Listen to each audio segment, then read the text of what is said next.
friends in this satsang. A very happy morning to all of you. It's indeed my pleasure to spend a few minutes interacting with all of you, taking your precious morning hours. I am consciously aware of the fact that there are some very senior people in this group, people who have accomplished a lot, who have set examples. For them, whatever I'm going to speak over the next maybe around 15 minutes, the take-home message may not be much because these are things which they are regularly practicing. Nevertheless, for the benefit of everyone in this group, I would like to share some of my thoughts. Friends, all of you are successful, highly successful, ethical professionals, businessmen and women, and entrepreneurs. We are all here to further enhance the quality of life. The quality of life for ourselves, for our family, and the society at large. Precisely that is the reason why all of us are here enjoying the meditation program. Some of the jet aircrafts have two sets of engines. One set of engine help in taking the aircraft to a very high level. It just takes it as much as possible to a high level. And once it reaches a level, the second set of engines, I believe they are fired to give that forward thrust. That forward thrust is an enormous pace and momentum. Similarly, we are here having achieved something in our life, how this meditation can give us that forward thrust. It is that forward thrust which is going to take us further and further and make life more comprehensive and wholesome for every one of us. All of us have heard of the power of one. The power of one. It has always been the fire of passion within an individual which has brought about changes. When this power of one gets disseminated with more people, then the result is something phenomenal. Excellence is nothing but this power of one. It is a pursuit. Excellence is a pursuit. It is not a goal at all. It derives from the word excelsus. It says beyond the high. There's always a scope to go beyond. We are sitting in this room. This roof is the highest point here. We go to the floor next, then there is yet another room and a roof there. So similarly, excellence is a pursuit. We keep on improving. It is not a goal. It is an ongoing phenomenon. And the very charm lies in the fact that it is ongoing. The charm of excellence. We need to cultivate. Excellence is in the DNA of every one of us. And we need to cultivate this excellence. And that's where meditation as an excellent tool comes in to further cultivate this, what is in our DNA. My first encounter with excellence, my father, Dr. Ramanathan, he had a driver by name Abdul. Those days, my father had an A40, a sedan, a black sedan. The car is an A40, beautiful car. And I always used to see this Abdul cleaning the car all the time. Even if he gets about 5-10 minutes, he'll be cleaning the car, he'll wiping it. And even as a playful child, we go and keep our hand on the car, he'll just come and pull it up and say, no, don't touch. Don't spoil it. It looks so nice. Why you want to spoil it? That is a passion for him. Those days, we never had this kind of a automatic gear system. It was all manual gears. And people used to suddenly put the brakes and things like that. But we have never seen Abdul doing any of these things. It used to be a pleasure traveling with him in the car. Whenever there is an intersection of roads, from the fourth gear, he will slowly move over to the third gear and the vehicle will beautifully come down in its speed and then on to the second gear and a minimal braking. It was like going in an aircraft. We always felt like as we are going in an act. That is the kind of a driving. He's a driver. That is his job. But he has perfected it. He felt that he should excel in that particular field. A friend of mine, a leading luminary in the country, Mr. Gopalakrishnan, who was earlier with Hindustan Lever and later with Unilever and then the Tata Sons right now. Once he came and addressed one of my friends in one of my friends' hospitals in Coimbatore. And what he said about excellence really gave a deep impression in my mind. He said, most of you might know that in London, in 80s and 90s, Indian restaurants were not popular at all.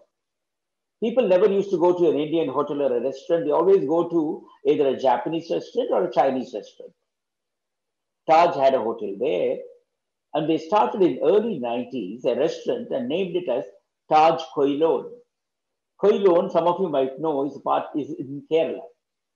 They started a restaurant and named it Taj Koilon. Within 3 months of starting of this restaurant, it just became a runaway hit. There were hundreds and hundreds of people waiting in the evening. Nobody would go to either the Japanese or the Chinese restaurant, for that matter, any of the restaurants, and they'll stand in front of the Taj Koilon. Something amazing. One could not even believe. And Gopal, once we went there, he was staying in Taj. He was observing the whole drama. He approached the senior, the chief chef over there, by name Sriram Ailur, and asked him, Mr. Ailur, tell me, how did you make this happen? Just 3 months in London, and you made a miracle. How did it happen? Ailur said, sir, I work for 10 months. I don't take leave at all. At the end of that, I get 2 months leave. I go back to my native place. Out of those 2 months, I spend 2 weeks with my family. And then the next 6 weeks, I go to the coastal Kerala. I go to the villages in coastal Kerala.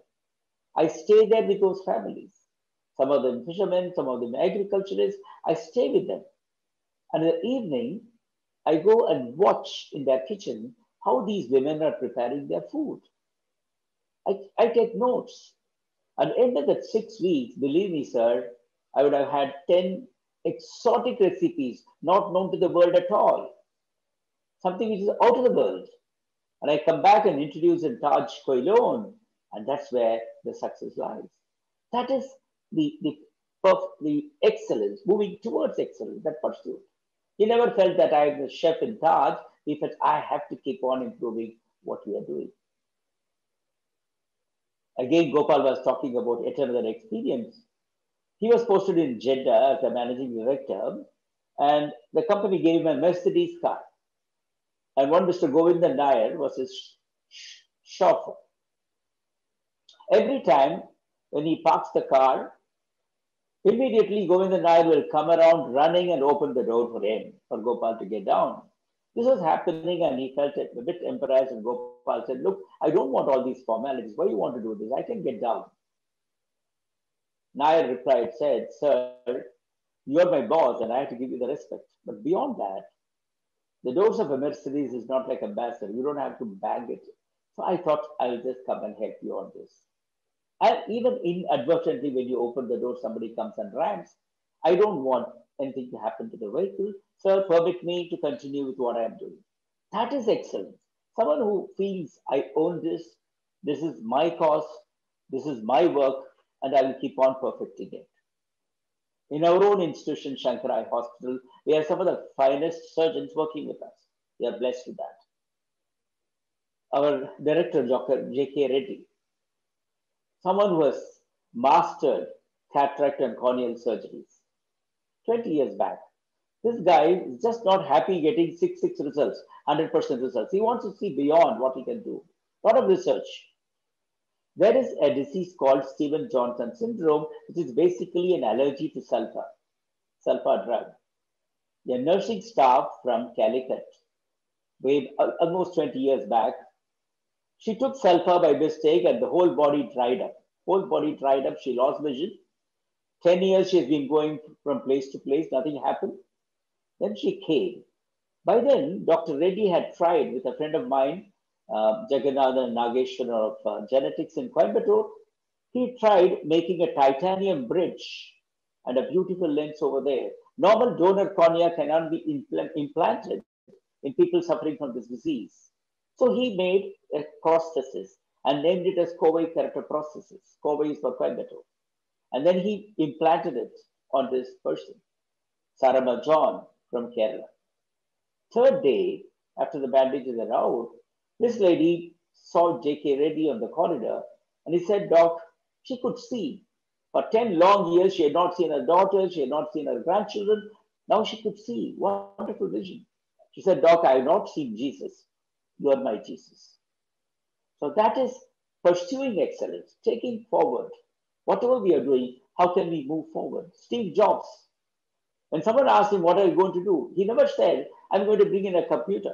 I'm going to bring a cell phone. He said, I want to make a dent in the universe. That dent in the universe he did make in his Apple. So that is the kind of an ambition.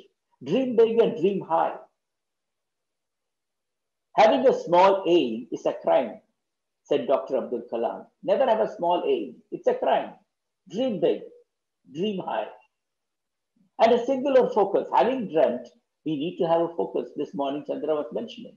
Have a singular focus. Swami Vivekananda said, take one particular idea. Make it as your dream. Think of it all the time. Keep on repeating it. Let every part of your body, your muscles, your bones, your nerves, let every part of your body reverberate with that thought. Leave all other thoughts aside, and that is the way to succeed. Friends, as we approach having taken a dream as our goal, having taken to see that there is focus, there is no shortcuts. We never go in for shortcuts. Once the Paramacharya of Kanchi beautifully explained, you are walking towards the sun. That's your goal. And your shadow follows you very diligently. The moment you said, I want to catch it quickly, my shadow is my recognition, my wealth, my status, my achievements. I want to catch it quickly. I want to take a shortcut. He turns back and walks towards that. He will never, never, ever reach his shadow. So those shortcuts in our life, passion and hard work. These are the two fundamental bases for excellence. Sachin Tendulkar, the little master, he had proved himself to the world the last match he played. It was not any of those recognized matches. It was not any of those T20 or anything. It was just a friendly match between two clubs in Mumbai. I believe the day before that match, he practiced for 3 hours. He didn't have to prove himself at that point of time. That is passion. That is hard work for what we are doing. No one has died because of hard work. Hard work never kills anybody. It is the stress which kills someone. 15 minutes of work, you do something which you don't like at all. That is stress. 15 hours, you do a job which you love, you'll never feel stressed. We see Chandra Master, morning till night, so many classes. He's not stressed because he loves it. So passion and hard work, having done that, it is the team building. Without team, nothing happens. Individuals cannot achieve much. Teamwork need not necessarily mean unanimity of ideas, but it necessarily means unanimity of purpose. We have people with unanimity of purpose. Group them, take them, because they are the Atma. Atma of any organization is a human resource, it is a team. Thanks to COVID, earlier we never used to think of those class 4 employees with us. Sometimes we take it for granted. Now we feel that every single person in an organization will matter a lot. So build the team, and then the institution becomes a loved institution and a respected institution. Friends, we want to excel in life, and as the organization is built beautifully, and we are so proud and happy, rightly so, it's a pardonable pride, and we say, okay, this is my portrait. We take a selfie. So our work, our pursuit of excellence, something like our own selfie, we should be proud to say, I'm autographing it. Please take it. This is my selfie, my portrait. Friends, Bhagavad Gita, prayer is a way to reach the Almighty, the energy, the infinity. One of the ways. Mahatma Gandhi once said, when doubts haunt me, when disappointments stare me on my face, when I see not a ray of hope in the horizon, I turn to Bhagavad Gita. I immediately find a verse to comfort me. Friends, all of us do have a duty. The difference between what we do and what we are capable of doing is enough to solve most of the problems of the world, said Mahatma Gandhi. In a gentle way, he said, we can shake the world. That change can happen when it starts from an individual. I would like to, before concluding, go through a beautiful poem written by Dr. Abdul Kalam. I'm sure some of you would have gone through that as well. Permit me to just read it for you. The Life Tree was a poem which was conceptualized when Dr. Kalam was flying between the cities of Hyderabad and Delhi. As he looked down from the skies, all he saw were the pristine white clouds covering all of human habitat. All he had for company were his friend Vidyasagar and the majestic moonlight. It prodded him into asking some very pertinent questions. The Life Tree. He says, "O my human race, how we were born in the universe of near infinity. Are we alone? There was a divine echo in the full moon night from my creator. Shaken, bewildered, and wondered. The echo engulfed me and my race. You, the human race, is the best of my creation. You will live and live. You give and give till you're united in human happiness and pain. My bliss will be born in you. Love is the mission of humanity. You will see every day in this life tree." Kalam says, love is the mission of humanity. Travel with me to early 20th century.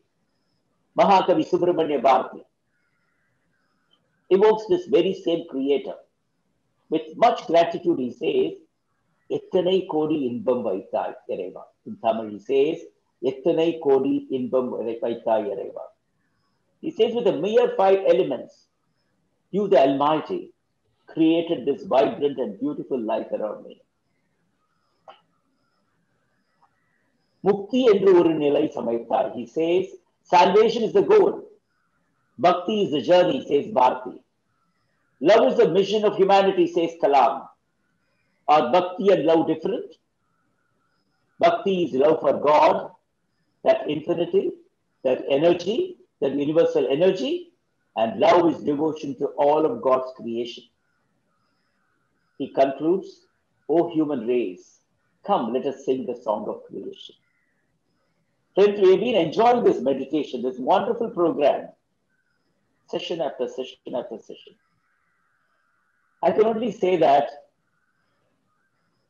when we talk about this energy, when we talk about this universal energy, that infinity, which we are trying to realize, which is there in every one of us, there are 2 very important Vedic concepts, which could be beautifully said, it is beautifully projected in this meditation.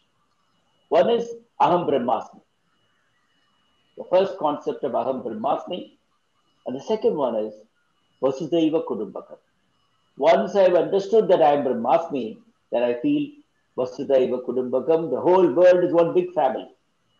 It's a great concept. This Anapanasati, thanks to Brahmashri Patriji, and for us, Chandra Master, the real master. Thank you so much, Chandra. We are all enjoying this pursuit of excellence. We are consciously aware that we are moving to the next level. And it's going to benefit thousands and thousands of people in the near future. Thanks for this opportunity to interact with my fellow travelers in this wonderful journey. Thank you very much. Jai Hind. Namaskar.